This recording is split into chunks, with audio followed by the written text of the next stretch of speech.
नमस्कार दोस्तों, स्वागत है आप सभी का आपके अपने YouTube चैनल अध्याय स्टडी में। दोस्तों, इस वीडियो के माध्यम से आज हम भारतीय इतिहास के 40 अति महत्वपूर्ण प्रश्नों को देखेंगे। दोस्तों ये प्रश्न बहुत ही इम्पॉर्टेंट है दोस्तों, इसलिए लास्ट तक वीडियो को देखिएगा दोस्तों।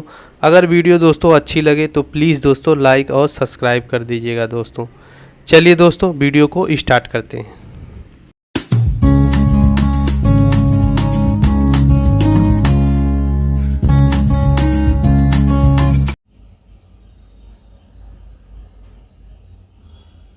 चलिए दोस्तों वीडियो को स्टार्ट करते हैं और आज के अपने पहले प्रश्न पे आते हैं। दोस्तों आज का हमारा पहला प्रश्न है, हड़प्पा सभ्यता की खोज जो है किसने की थी। दोस्तों अगर हड़प्पा सभ्यता की खोज के बारे में बात करें दोस्तों, तो हड़प्पा सभ्यता की जो खोज है 1921 में दयाराम साहनी ने की थी। दोस्तों अगर इसके स्थिति के बारे में बात करें दोस्तों, तो यह जो है पाकिस्तान का मोंटगोमरी ज़िला, वहाँ पर दोस्तों ये रावी नदी के तट पर स्थित है। तो चलिए दोस्तों अगले क्वेश्चन पे आते हैं। अगला क्वेश्चन है दोस्तों, वह शासक जिसने एक सच्चे जैन मुनि की तरह उपवास के द्वारा अपने शरीर का त्याग कर दिया। दोस्तों अगर उस शासक के बारे में हम बात करें तो वो शासक था चंद्रगुप्त मौर्य। दोस्तों चंद्रगुप्त मौर्य ने जैन भिक्षु जो था भद्रबाहु, उससे दोस्तों जैन धर्म की दीक्षा लेके श्रवण बेलगोला जो है कर्नाटक में पड़ता है दोस्तों, वहाँ पे चले गए। वहाँ पे उन्होंने जो है उपवास के द्वारा अपने शरीर का त्याग कर दिया। तो इसका उत्तर होगा दोस्तों चंद्रगुप्त मौर्य। चलिए दोस्तों अगले क्वेश्चन पे आते हैं। अगला क्वेश्चन है दोस्तों, तराइन का जो प्रथम युद्ध हुआ था 1191 में, ये किसके मध्य लड़ा गया था। दोस्तों तराइन का प्रथम जो युद्ध हुआ था 1191 में, ये मोहम्मद गोरी और पृथ्वीराज तृतीय, जिसे पृथ्वीराज चौहान भी कहते हैं, इसके मध्य लड़ा गया था। दोस्तों इस युद्ध में जो है पृथ्वीराज चौहान जो है विजयी हुए थे।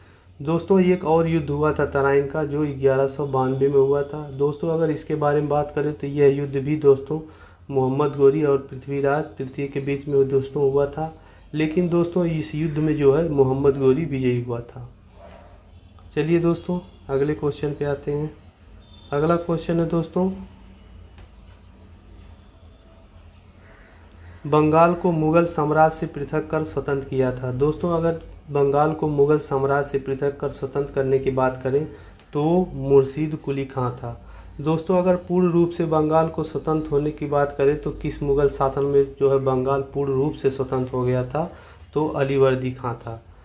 अलीवर्दी खां ने ही बंगाल को पूर्ण रूप से स्वतंत्र कराया था। तो चलिए दोस्तों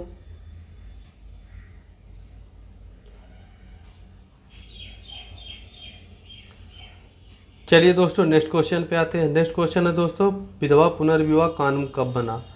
दोस्तों अगर इसके बारे में हम बात करें कि विधवा पुनर्विवाह कानून कब बना था, तो वो डेट थी दोस्तों 16 जुलाई 1856 को। दोस्तों 1856 को ही विधवा पुनर्विवाह कानून के रूप में बन गया था। दोस्तों अगर इसमें महत्वपूर्ण योगदान के बारे में बात करें दोस्तों कि इस कानून को लागू कराने में सबसे महत्वपूर्ण योगदान किसका है दोस्तों, तो वो थे ईश्वरचंद विद्यासागर। चलिए दोस्तों अगले क्वेश्चन पे आते हैं। अगला क्वेश्चन है दोस्तों, प्लासी का युद्ध कब लड़ा गया। दोस्तों अगर हम प्लासी के युद्ध के बारे में बात करें दोस्तों, तो प्लासी का युद्ध जो था वो 23 जून 1757 को लड़ा गया था। दोस्तों यह किसके किसके बीच लड़ा गया था दोस्तों, तो यह दोस्त था बंगाल का नवाब था सिराजुद्दौला एवं अंग्रेज़ों के बीच जो लड़ा गया था।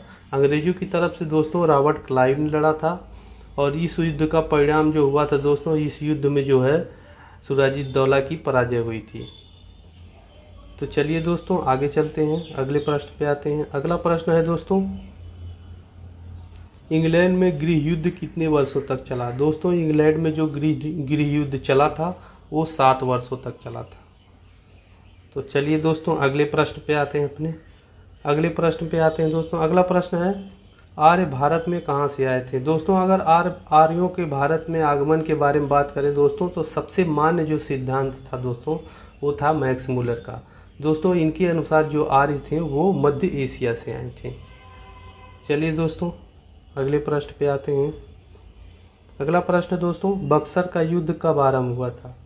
दोस्तों अगर हम बक्सर के युद्ध के बारे में बात करें तो बक्सर का जो युद्ध था दोस्तों 22 या 23 अक्टूबर 1764 को जो है आरंभ हुआ था दोस्तों। अगर यह किसके किसके बीच दोस्तों हुआ था तो वो अंग्रेज थे, और दूसरी तरफ जो था बंगाल का नवाब जो मीर कासिम और अवध का जो नवाब था सिराजुद्दौला और जो है मुग़ल बादशाह शाह आलम द्वितीय के संयुक्त सेना के बीच हुआ था दोस्तों। इस युद्ध में जो है अंग्रेज विजयी हुए थे। अंग्रेजों की तरफ से दोस्तों हेक्टर मुनरो लड़ा था। तो चलिए दोस्तों नेक्स्ट क्वेश्चन पे आते हैं दोस्तों। अगला क्वेश्चन है दोस्तों,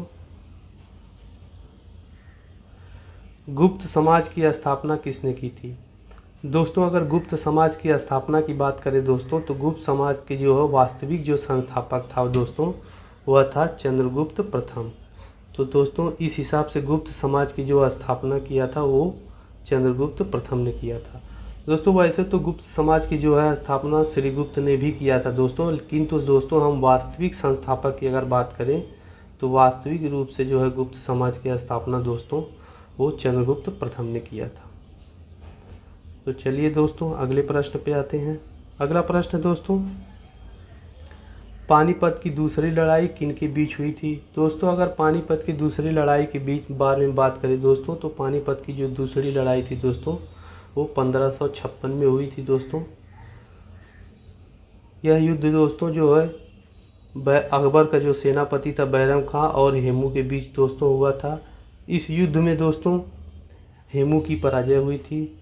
अगर दोस्तों हम पानीपत के प्रथम युद्ध के बारे में बात करें दोस्तों तो पानीपत का जो प्रथम युद्ध था जो 1526 में दोस्तों हुआ था, यह युद्ध बाबर और इब्राहिम लोदी के बीच दोस्तों हुआ था।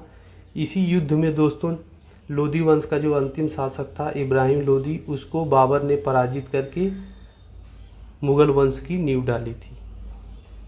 अगर दोस्तों हम पानीपत के तृतीय युद्ध के बारे में बात करें दोस्तों जो 1761 में हुआ था दोस्तों, यह युद्ध जो है मराठों और अफ़गानों के बीच में दोस्तों हुआ था।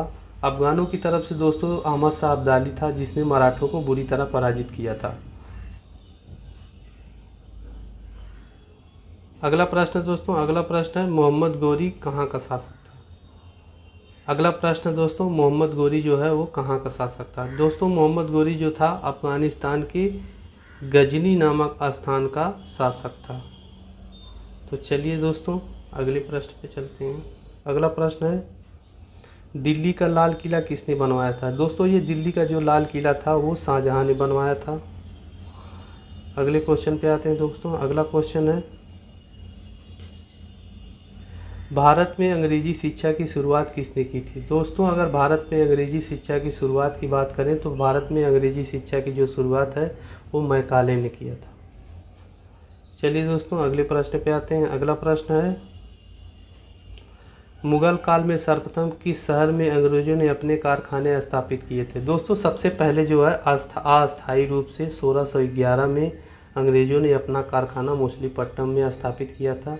लेकिन दोस्तों अगर अस्थायी रूप से बात करें तो 1613 ईस्वी में इन्होंने अपना कारखाना जो है सूरत में स्थापित किया था। अगले प्रश्न पे आते हैं दोस्तों। अगला प्रश्न है वियना सम्मेलन कब हुआ था? दोस्तों अगर वियना सम्मेलन के बारे में बात करें तो ये यूरोपीय जो है राजदूत थे उनका सम्मेलन था दोस्तों। यह जो है 1815 में हुआ था दोस्तों। चलिए दोस्तों अगले क्वेश्चन पे आते हैं। अगला क्वेश्चन है दोस्तों कर्नाटक संगीत का पितामह किसे कहा जाता है? दोस्तों अगर कर्नाटक संगीत के पितामह की बात करें दोस्तों तो वो पुरंदर दास को कहा जाता है। चलिए दोस्तों अगले प्रश्न पे आते हैं। अगला प्रश्न है किसके शासनकाल में प्रथम चीनी यात्री भारत में आया था? दोस्तों प्रथम चीनी यात्री जो था फाहियान था, वो चंद्रगुप्त द्वितीय के शासनकाल में भारत आया था। चलिए दोस्तों अगले क्वेश्चन पे आते हैं दोस्तों। अगला क्वेश्चन है दोस्तों निम्नलिखित मुगल शासकों में से किसे प्रिंस ऑफ विंडर्स के नाम से जाना जाता है? दोस्तों प्रिंस ऑफ विंडर्स के नाम से भारत में मुगल बादशाहों की बात करें तो शाहजहां को कहा जाता है दोस्तों। चलिए दोस्तों अगले प्रश्न में आते हैं। सिख समुदाय के अंतिम गुरु कौन थे? दोस्तों अगर सिख समुदाय के 10वें और अंतिम गुरु के बारे में हम बात करें दोस्तों तो वो थे गुरु गोविंद सिंह। चलिए दोस्तों अगले क्वेश्चन पे आते हैं दोस्तों। अगला क्वेश्चन है दोस्तों, कुचिपुड़ी नृत्य कहाँ आरंभ हुआ था। दोस्तों अगर कुचिपुड़ी नृत्य के बारे में बात करें तो ये आंध्र प्रदेश का लोक नृत्य है दोस्तों। अगर दोस्तों हम कर्नाटक के लोक नृत्य के बारे में बात करें तो यक्षगान है दोस्तों। वहीं दोस्तों हम राजस्थान के अगर नृत्य के बारे में बात करें तो यहाँ का नृत्य जो है घूमर है दोस्तों। अगर वहीं हम पंजाब के बारे में बात करें दोस्तों, पंजाब का है भांगड़ा। तो चलिए दोस्तों आगे चलते हैं, अगले क्वेश्चन पे चलते हैं दोस्तों। अगला क्वेश्चन है, चित्रकला की गांधार शैली का सूत्रपात किसके द्वारा किया गया था। दोस्तों चित्रकला की जो गांधार शैली, इसका सूत्रपात जो है महायान संप्रदाय के द्वारा किया गया था। चलिए दोस्तों अगले क्वेश्चन पे आते हैं दोस्तों। अगला क्वेश्चन है, ताजमहल की डिजाइन तैयार करने वाला वास्तुकार था। दोस्तों अगर ताजमहल की डिजाइन के बारे में बात करें दोस्तों, तो उसकी डिजाइन जो है तैयार उस्ताद ईसा खान ने किया था। दोस्तों अगर ताजमहल के बारे में बात करें तो ताजमहल का जो निर्माण था वो शाहजहां ने करवाया था। शाहजहां ने दोस्तों यह अपनी बेगम जो थी मुमताज महल, उसकी याद में दोस्तों आगरा शहर में करवाया था। तो चलिए दोस्तों अगले प्रश्न पे आते हैं दोस्तों। अगला प्रश्न है दोस्तों, बौद्ध के विश्वास के अनुसार गौतम बुद्ध का अगला अवतार किसे माना जाता है। दोस्तों अगर बौद्ध के विश्वास के अनुसार बात करें तो गौतम बुद्ध का जो है अगला अवतार जो है कल्कि माना जाता है। तो चलिए दोस्तों नेक्स्ट क्वेश्चन पे आते हैं दोस्तों। नेक्स्ट क्वेश्चन है दोस्तों, सम्राट अकबर ने निम्नलिखित में से किस महल का निर्माण फतेहपुर सीकरी में करवाया था। दोस्तों अगर सम्राट अकबर के बारे में बात करें तो वो जो है पंचमहल का निर्माण जो है फतेहपुर सीकरी में करवाया था। दोस्तों अगर फतेहपुर सीकरी के बारे में बात करें तो फतेहपुर सीकरी में उन्होंने बुलंद दरवाजे का भी निर्माण करवाया था, इबादत खाने का भी निर्माण करवाया था दोस्तों, और ही अन्य ही दोस्तों कई सारी इमारतों का निर्माण दोस्तों अकबर ने फतेहपुर सीकरी में कराया था। तो चलिए दोस्तों अगले क्वेश्चन पे आते हैं दोस्तों। अगला क्वेश्चन है, कुतुब मीनार के पास स्थित लौह स्तंभ किस राजा ने बनवाया था। दोस्तों कुतुब मीनार के पास जो है जो लौह स्तंभ है वो दोस्तों चंद्रगुप्त द्वितीय ने बनवाया था। नेक्स्ट क्वेश्चन पे आते हैं दोस्तों। अगला क्वेश्चन है, स्वामी दयानंद सरस्वती ने किस समाज की स्थापना की थी। दोस्तों स्वामी दयानंद जो सरस्वती थे वो आर्य समाज की स्थापना दोस्तों किए थे। आर्य समाज की स्थापना दोस्तों उन्होंने 1875 में किया था। दोस्तों अगर ब्रह्म समाज के बारे में बात करें दोस्तों, तो ब्रह्म समाज की जो स्थापना है वो राजा राम मोहन राय ने किया था। दोस्तों अगर प्रार्थना समाज के बारे में बात करें तो प्रार्थना समाज की जो स्थापना है वो आत्माराम पांडुरंग ने की थी।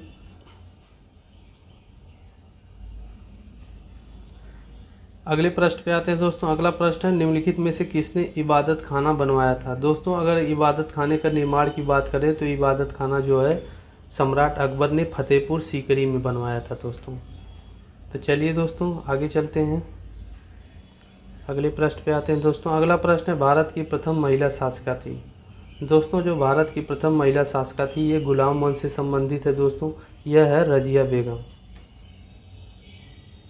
जिसे रजिया सुल्तान भी कहते हैं दोस्तों। चलिए दोस्तों अगले क्वेश्चन पे आते हैं। अगला क्वेश्चन है, टीपू सुल्तान कहाँ का शासक था। दोस्तों टीपू सुल्तान जो है वो मैसूर का शासक था।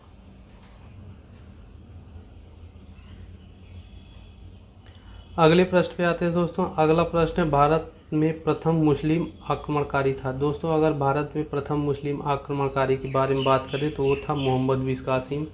दोस्तों इसके आक्रमण की बात करें तो इसने 712 ईस्वी में सिंध पर आक्रमण किया था दोस्तों।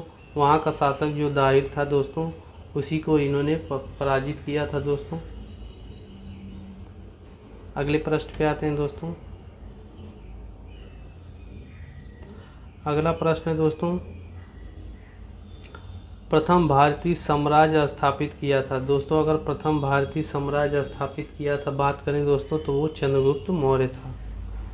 चलिए दोस्तों आगे चलते हैं, अगले प्रश्न पे आते हैं दोस्तों। अगला प्रश्न है, किसके समाज के कारण नांदेड़ गुरुद्वारा सिखों द्वारा पवित्र माना गया। दोस्तों, गुरु गोविंद सिंह की समाधि के कारण जो है नांदेड़ जो है गुरुद्वारा जो है वो पवित्र माना गया। चलिए दोस्तों आगे चलते हैं। दोस्तों अगले प्रश्न पे आते हैं। अगला प्रश्न है दोस्तों, विख्यात सोमनाथ मंदिर जो है इसको नष्ट किसने किया था। दोस्तों, अगर विख्यात सोमनाथ मंदिर को नष्ट करने की बात करें तो उसको नष्ट किया था दोस्तों महमूद गजनवी ने। दोस्तों, महमूद गजनवी ने भारत पे 1000 से 1027 के बीच दोस्तों कुल 17 बार आक्रमण किया था। दोस्तों, अगर सोमनाथ मंदिर के बारे में बात करें दोस्तों तो सोमनाथ मंदिर पर यह जो है 1025 ईस्वी में जो है आक्रमण किया था और उसको लूट कर तहस नहस कर दिया था। अगले प्रश्न पे आते हैं दोस्तों। अगला प्रश्न है, निम्नलिखित में से कौन सा सबसे पुराना स्मारक है। दोस्तों, अगर सबसे पुराने स्मारक की बात करें दोस्तों तो अजंता की गुफाएं हैं जो औरंगाबाद महाराष्ट्र में स्थित है। दोस्तों यह जो है बौद्ध धर्म से संबंधित है। दोस्तों, इसमें बौद्ध धर्म से संबंधित जो है चित्रण किया गया है। दोस्तों चलिए दोस्तों अगले प्रश्न पे आते हैं। अगला प्रश्न है दोस्तों, सिंधु घाटी सभ्यता के लोग पूजा करते थे। दोस्तों, सिंधु घाटी सभ्यता के जो लोग थे वो पशुपति की पूजा करते थे। चलिए दोस्तों अगले प्रश्न पे आते हैं। अगला प्रश्न है, त्रिपिटक धार्मिक ग्रंथ है। दोस्तों, त्रिपिटक जो है सुत्त पिटक, विनय पिटक और अभिधम पिटक नाम का जो 3 पिटक है दोस्तों यह बौद्ध धर्म से संबंधित है। दोस्तों, यह बौद्ध धर्म का पवित्र ग्रंथ है। चलिए दोस्तों अगले प्रश्न पे आते हैं। अगला प्रश्न है, पानीपत की तीसरी लड़ाई कब हुई थी। दोस्तों, पानीपत के युद्ध के बारे में बात करें तो पानीपत की जो तीसरी लड़ाई थी वो 1761 में हुई थी। चलिए दोस्तों अगले प्रश्न पे आते हैं। तो अगला प्रश्न दोस्तों,